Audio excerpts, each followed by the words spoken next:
सभी को नमस्कार। ऑनलाइन ट्यूशन पर आपका स्वागत है। आज हम रिसर्च एप्टीट्यूड के 30 क्वेश्चन करने जा रहे हैं और यूजीसी नेट फर्स्ट पेपर की तैयारी के लिए आप चैनल को सब्सक्राइब कर मेरे साथ जुड़ सकते हैं। चलिए विषय को शुरू करते हैं। 61वां क्वेश्चन है, मौलिक अनुसंधान कौन सी क्षमता को दर्शाता है?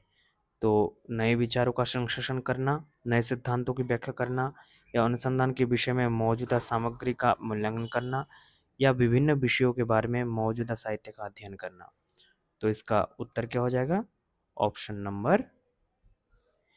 नंबर बी हो जाएगा इसका सही उत्तर, नए सिद्धांतों की व्याख्या करना। मौलिक नाम से ही आपको पता लग जाना चाहिए कि मौलिक मतलब नया, कोई नई चीज जो पहले नहीं थी अब है, अब नया बनाया गया, तो वही चीज। फिर आगे चलते हैं।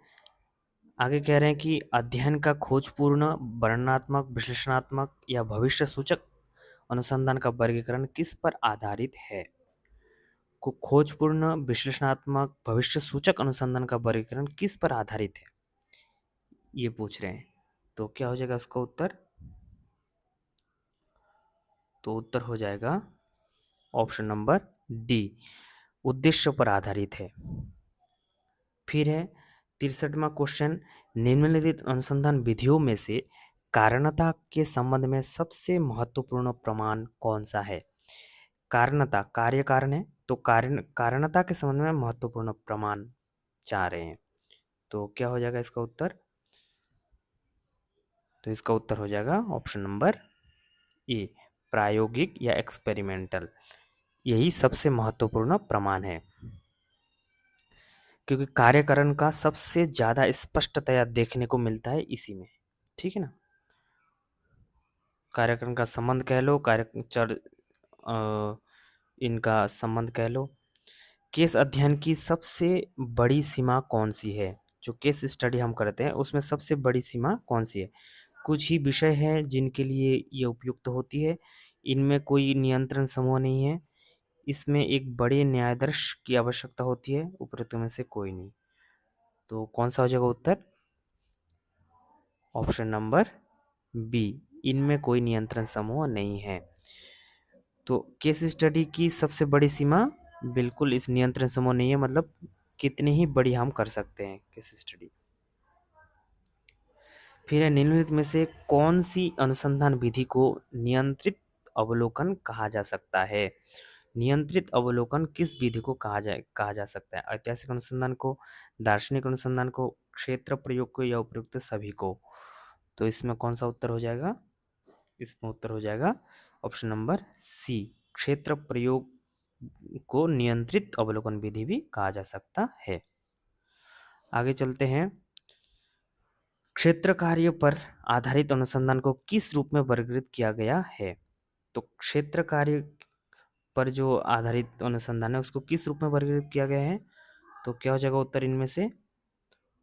ऑप्शन नंबर ए, अनुभव सिद्ध।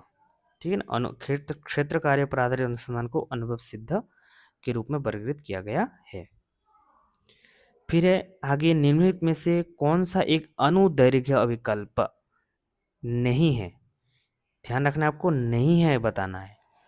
तो क्या पैनल, क्रॉस सेक्शनल, प्रवृत्ति, या ए और सी दोनों? तो क्या हो जाएगा उत्तर इसका? Option number B, cross sectional जो है ये अनुदैर्घ्य अविकल्प नहीं है, बाकी दोनों पैनल और प्रवृत्ति ये दोनों है। फिर आगे चलते हैं। जब एक शोधकर्ता आश्रित चरों के साथ शुरुआत करता है और फिर पीछे की ओर कदम बढ़ाता है तो उसे क्या कहा जाता है? आश्रित चरों के साथ शुरुआत करना है और फिर पीछे की ओर बढ़ना है तो उसे क्या कहा जाएगा? तो भावी सूचक अनुसंधान के बोलेंगे, पूर्व व्यापी अनुसंधान, खोजपूर्ण अनुसंधान, या वर्णनात्मक अनुसंधान? तो क्या हो जाएगा उत्तर? ऑप्शन नंबर बी, पूर्व व्यापी अनुसंधान। नाम से स्पष्ट हो रहा है पूर्व, पूर्व मतलब पीछे की ओर जाना, तो इसलिए हो जाएगा उत्तर। फिर है, जांचकर्ताओं के द्वारा प्रभाव का पता लगाने का प्रयास को क्या कहा जाता है? प्रभाव का पता लगाना है तो ऐसे प्रयास को क्या बोलेंगे?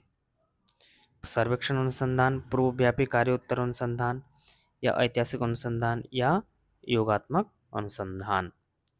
तो इसका उत्तर हो जाएगा ऑप्शन नंबर बी, पूर्वव्यापी कार्योत्तर मतलब एक्सफेक्टो रिसर्च।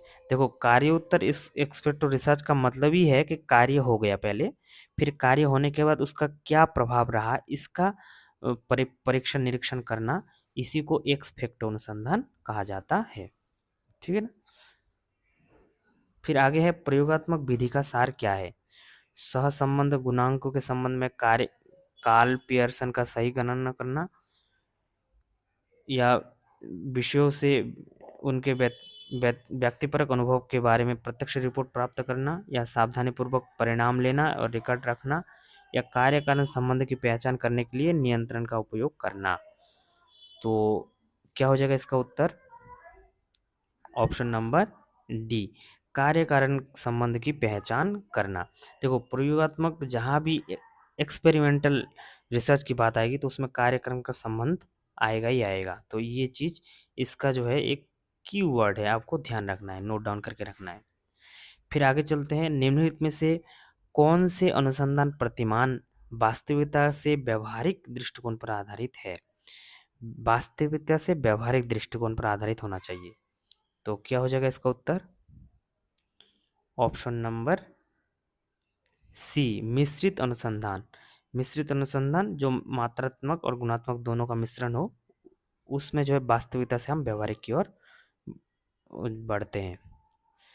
फिर आगे चलते हैं, निम्नलिखित में से कौन से अनुसंधान प्रतिमान अपने निष्कर्षों के सामान्यीकरण के बारे में ज्यादा चिंताशील नहीं है।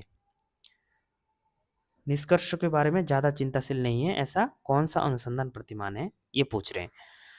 तो क्या हो जाएगा उत्तर इसका, तो इसका उत्तर हो जाएगा ऑप्शन नंबर बी, गुणात्मक अनुसंधान।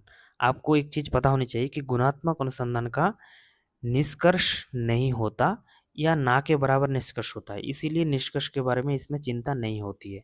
बाकी मात्रात्मक में निष्कर्ष तो होना ही होना है, ठीक है ना। तो इस उत्तर हो जाएगा गुणात्मक अनुसंधान। फिर आगे है, निम्नलिखित में से कौन सा मात्रात्मक अनुसंधान का सबसे अच्छा वर्णन है। ध्यान रखिएगा मात्रात्मक है। तो गैर संख्यात्मक तथ्यों का संग्रह करना, बिल्कुल गलत। ठीक है ना, गैर संख्या कैसे हो गया, संख्यात्मक होना चाहिए ना। फिर शोधकर्ता द्वारा निरूपित उपकल्पनाओं की पुष्टि करने का प्रयास करना, बिल्कुल नहीं। खोजपूर्ण अनुसंधान, बिल्कुल नहीं। अनुसंधान जो कि नए सिद्धांतों को स्थापित करने का प्रयास करता है, तो ये हो जाएगा इसका सही उत्तर। फिर है, निम्नलिखित में से कौन से प्रायोगिक अनुसंधान के संदर्भ में सामान्य लक्षण है। क्या है प्रायोगिक अनुसंधान, मतलब एक्सपेरिमेंटल अनुसंधान की बात चल रही है। तो क्या हो जाएगा उत्तर, ऑप्शन पढ़िए। तो इसका उत्तर हो जाएगा ऑप्शन नंबर डी, तीनों के तीनों ऑप्शन सही है। फिर आगे है, निम्नलिखित में से कौन सा अनुसंधान कारण और प्रभाव के संबंधों के अस्तित्व के बारे में सबसे मजबूत सबूत प्रदान करने के लिए उपयुक्त है। तो कार्य कारण का संबंध, कारण प्रभाव का संबंध, ये किस में होता है, मैंने पहले ही बता चुका था मैं कि ये केवल हम एक ही रिसर्च में देखते हैं, अनुसंधान में देखते हैं, वो किस में। तो इसका उत्तर हो जाएगा प्रायोगिक अनुसंधान में या एक्सपेरिमेंटल रिसर्च में। फिर है, निम्नलिखित में से कौन से अनुसंधान में शोधकर्ता एक स्थिति के लिए गुणात्मक प्रतिमान और दूसरी स्थिति के लिए मात्रात्मक प्रतिमान का उपयोग करता है। तो बताइए किस में होगा, क्रियात्मक अनुसंधान में, मूल अनुसंधान में, मात्रात्मक अनुसंधान में या मिश्रित विधि अनुसंधान में। तो इसका उत्तर हो जाएगा ऑप्शन नंबर डी, क्योंकि मिश्रित विधि अनुसंधान ही जो है गुणात्मक और मात्रात्मक दोनों का मिश्रण है, ठीक है ना, इसीलिए दोनों का ये प्रयोग करता है। तो इसलिए ये हो जाएगा उत्तर। फिर है, निम्नलिखित में से कौन सा अनुसंधान अतीत के रूप में घटना को समझने के लिए किया जाता है। जैसे अतीत की घटना का वर्णन आ गया, तो क्या हो जाएगा उत्तर इसका, हर कोई इसका उत्तर दे सकता है, अतीत से इतिहास, ठीक है ना, इतिहास ऐतिहासिक अनुसंधान। फिर है, निम्नलिखित में से कौन से प्रकार की शोध स्थानीय समस्याओं के लिए उपयोग में लाई जाती है। किस प्रकार की का शोध है जो स्थानीय समस्याओं का समाधान के लिए किया जाता है। तो हम पहले ही पढ़ चुके थे, तो क्या हो जाएगा इसका उत्तर? इसका उत्तर हो जाएगा ऑप्शन नंबर ए, क्रियात्मक अनुसंधान। यही अनुसंधान जो है स्थानीय या वर्तमान की समस्याओं को समाधान करने के लिए किया जाता है। फिर आधार वाक्यों के समूहों से निष्कर्ष निकालने को किस प्रकार का तर्क कहा जा सकता है? आधार वाक्य है, उस आधार वाक्य के समूह से हम निष्कर्ष निकालते हैं, तो ऐसे निष्कर्ष को किस प्रकार का तर्क कहते हैं हम? तो इसका उत्तर क्या हो जाएगा बताइए इनमें से? ऑप्शन नंबर सी, आगमनात्मक तर्क। ठीक है ना, क्योंकि आगमनात्मक तर्क में हम क्या करते हैं कि उदाहरण से हम उसमें जाते हैं, मतलब विशेष से हम सामान्य की ओर जाते हैं, विशेष से सामान्य की ओर जाते हैं, और सामान्य मतलब निष्कर्ष होता है। ठीक है ना, तो आधार वाक्यों से हम निष्कर्ष की ओर बढ़ते हैं इसमें। फिर आगे है 80 नंबर में, निम्नलिखित में से कौन सा अनुसंधान विभिन्न लोगों के लिए एक ही चर का उपयोग करके निष्कर्षों की जांच करता है? एक ही चर का उपयोग करके निष्कर्ष का जांच करता है, कौन सा अनुसंधान? तो बताइए कौन सा हो जाएगा उत्तर? तो इसका उत्तर हो जाएगा ऑप्शन नंबर सी, पुनरावृत्ति। यही है जो एक ही चर का उपयोग करके, कि नाम ही है पुनरावृत्ति, मतलब एक ही चर को बार बार प्रयोग करेगा। ठीक है ना। फिर निम्नलिखित में से कौन सा कौन सा ऊपर से नीचे या प्रामाणिक दृष्टिकोण विधि है? प्रामाणिक दृष्टिकोण विधि है कौन सा इनमें से? तो क्या हो जाएगा ऑप्शन नंबर? उत्तर हो जाएगा ऑप्शन नंबर ए, निगमनात्मक विधि। फिर आगे चलते हैं, निम्नलिखित में से कौन सी विधि अनुसंधान में नीचे से ऊपर और उत्पादक दृष्टिकोण की वैज्ञानिक विधि है? नीचे से ऊपर की ओर, तो देखो यहाँ पे क्या था, ऊपर से नीचे की ओर था, और यहाँ पे क्या है कि नीचे से ऊपर की ओर, नीचे से ऊपर की ओर है। तो इसका मतलब वहाँ था निगमनात्मक विधि, तो इसका उत्तर क्या हो जाएगा? ऑप्शन नंबर बी, आगमनात्मक विधि। ठीक है ना, तो ये चीज भी आपको नोट डाउन करने वाली है, ध्यान रखने वाली बात है। फिर आगे चलते हैं, चित्रांकन निष्कर्ष की कौन सी विधि जनसंख्या के प्रत्येक उदाहरण के अवलोकन पर आधारित होती है? जनसंख्या के अवलोकन पर आधारित होते हैं, तो कौन सी विधि है? तो क्या हो जाएगा उत्तर? ऑप्शन नंबर बी, निगमनात्मक विधि। तो ये भी निगमनात्मक विधि का अंतर आपको नोट डाउन कर लेना है कि जनसंख्या के प्रत्येक उदाहरण के अवलोकन पर आधारित होती है ये विधि। ठीक है ना। फिर आगे चलते हैं, निम्नलिखित में से कौन सी अच्छे सिद्धांत या स्पष्टीकरण की विशेषता नहीं है? नहीं है, आपको ध्यान देना है। ठीक है ना, तो मितव्ययी, परीक्षण योग्य, विभिन्न परिस्थितियों में लागू करने के लिए पर्याप्त है, या उपयुक्त सभी। तो कौन सा हो जाएगा उत्तर? Option number D. तो अच्छे सिद्धांत स्पष्टीकरण की विशेषता नहीं है, मितव्ययी भी नहीं है, जितना चाहे उतना व्यय करना है भाई। परीक्षण योग्य, ये भी गलत बात है, और ये भी गलत है, तो मतलब उपयुक्त सभी नहीं है। फिर 85 नंबर, निम्नलिखित में से कौन सी वैज्ञानिक विधि इन चरणों का अनुसरण करती है? मतलब एक ऐसा वैज्ञानिक विधि जो पहले अवलोकन या प्रदत्त मतलब डेटा रहता है, फिर प्रतिरूप उसका मॉडल तैयारी या डिजाइन तैयार होता है, फिर सिद्धांत निकलता है। तो इस क्रम का प्रयोग किस में होता है? तो ऑप्शन नंबर ए, आगमनात्मक विधि में। तो ये भी वेरी वेरी इंपॉर्टेंट है, आपको ध्यान रखना है। ठीक है ना, आगमनात्मक विधि में देखो विशेष से सामान्य की ओर जाते हैं, तो सामान्य मतलब है सिद्धांत या निष्कर्ष। ठीक है ना। फिर निम्नलिखित में से कौन सी पुष्टि दृष्टिकोण की वैज्ञानिक विधि है? वैज्ञानिक विधि इनमें से कौन सा है? तो निगमनात्मक विधि ही वैज्ञानिक विधि है, आपको पहले भी बता चुके थे। ठीक है ना, निगमनात्मक विधि को ही वैज्ञानिक विधि कहा जाता है। फिर है कि निम्नलिखित में से किसको सामाजिक विज्ञान में अनुसंधान के परिप्रेक्ष्य में संबंध किया जा सकता है? तो सामाजिक विज्ञान के अनुसंधान में प्रयोग किया जाता है या संबंध किया जा सकता है किसको? तो उत्तर हो जाएगा ऑप्शन नंबर बी, अनुभवजन्य अनुसंधान को हम सामाजिक विज्ञान से संबंध करते हैं। फिर है आगे 88वां, निम्नलिखित में से कौन सी वैज्ञानिक विधि परीक्षण परिकल्पना पर केंद्रित सिद्धांतों से विकसित होती है। जो परिकल्पना है ना, उस पर केंद्रित सिद्धांतों से विकसित होती है कौन सी विधि? तो 88 का उत्तर हो जाएगा निगमनात्मक विधि।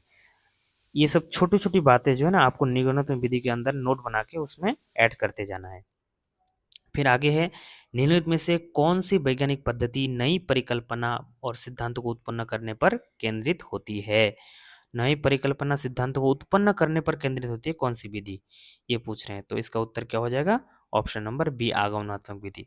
देखो, आगमनात्मक और निगमनात्मक विधि, इससे रिलेटेड बहुत सी बातें जो है यहाँ पे कंटिन्यू 5-7 प्रश्नों, मतलब 8-10 प्रश्नों में पूछता ही जा रहे हैं। ये सारी बातें जो है ना, आपको आपको नोट नोट करके उसमें ऐड करते जाना है, ताकि एक फ्रेश नोट बन जाएगा। फिर पेपर से पहले आपको वो देख के चले जाना है, और देखना 100% आपके उत्तर सही ही होने वाले हैं, ठीक है ना। फिर आज का अंतिम प्रश्न है 90वां। शोधकर्ता के लिए कारण संबंध में कौन सी अनुसंधान विधि सबसे उपयुक्त है? कारण संबंध में अनुसंधान विधि जो सबसे उपयुक्त है वो ढूंढना है। तो बताइए कौन सा हो जाएगा उत्तर? तो इसका उत्तर हो जाएगा ऑप्शन नंबर ए, प्रयोगात्मक विधि। आपको पहले भी बता चुके थे कि प्रयोगात्मक मतलब जो एक्सपेरिमेंटल मेथड है, उसी में केवल कार्य कारण संबंध देखा जाता है, कारण प्रभाव का संबंध उसमें देख पाते हैं, ठीक है ना। तो कारण संबंध कहने से ही आपको ये जान लेना है कि प्रयोगात्मक विधि ही होने वाला है। तो चलिए, आज की कक्षा यहीं तक। और यदि आपको वीडियो अच्छा लगा है तो वीडियो को लाइक कीजिए, साथ ही साथ दोस्तों को भी शेयर कीजिए। और साथ ही साथ आपको कैसा लग रहा है इस बात को आप कमेंट करके हम हमें बता सकते हैं। और यहाँ तक बने रहने के लिए आपका बहुत बहुत धन्यवाद।